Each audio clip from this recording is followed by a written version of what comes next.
Hey everyone, Homestead Know How Life is Good. So today, or tonight rather, we are putting some new coil springs on the back of my 2007 Chevy Suburban.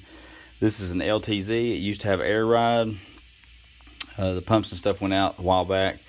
I actually replaced it with an R-knot system, which is basically just a shock and coil spring suspension. It was a lot cheaper that way at the time. But what I'm doing now is I'm putting on this 351 89S HXD. So this is supposed to give you 70% better towing capacity versus the, I guess, standard coil spring that would have come on a vehicle like this. And I'll show you the difference. Here is, this is the coil spring that we put on from the R-knot system. This is the coil spring, the HXD. Now if you notice,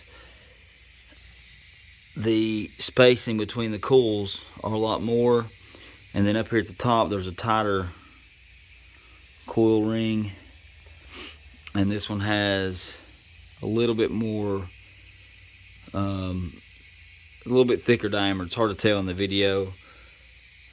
So we're going to see how this works. So just real quick to walk you through, I did find a video online that I watched.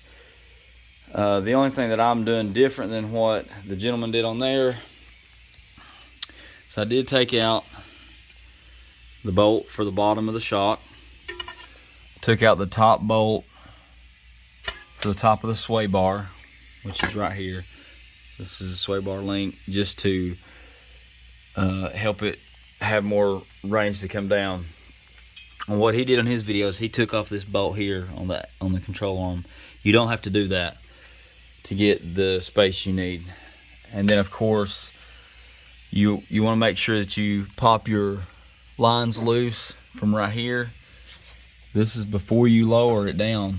Okay, you just want to pop that out of the frame. I'm trying to get better lighting here, it's kind of dark where I'm at. And then you just take a screwdriver, flat blade screwdriver, and pull this out, and this will separate and you can pull your brake line out.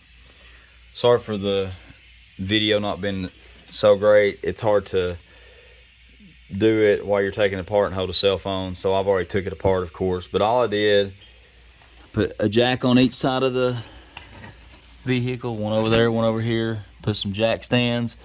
It's before the pivot point. Alright, safety first. And then I've got a smaller jack. I'm doing one side at a time. I've already done the other side over there. But I put the jack right underneath the shock mount for the bottom.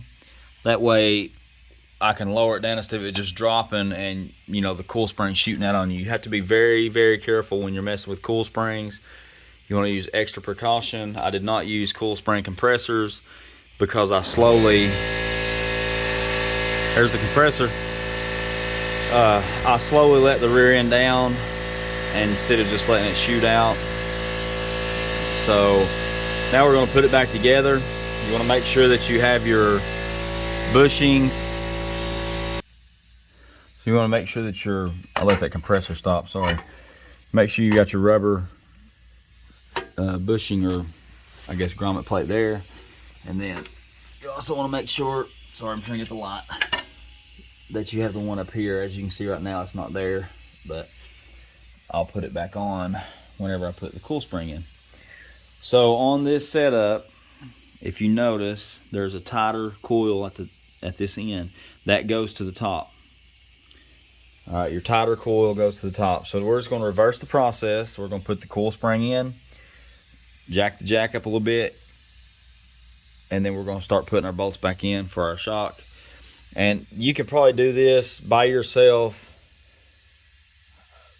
probably 30 minutes aside or less, honestly. So we're going to put this back together real quick. Sorry I can't do it and hold the phone and show you. It just wouldn't be a good quality video anyways. But I do want you to know that all you have to do is jack it up on each side, put your jack stands under it, take out your lower Well, hold on. First, take your brake lines out of the clips just to give you the extra space, okay? Take out your lower shock bolt. Take out your upper sway bar link bolt. It's the only 2 bolts you have to take loose. You can let the rear end come down slowly with your jack. Then you can take your coil spring out. You can tell it'll be loose, it'll wiggle. And then you just do the reverse process to put it back together. Hope this helps someone. Homestead Know How. Like, share, subscribe, hit the notification bell. We hope you have a great day.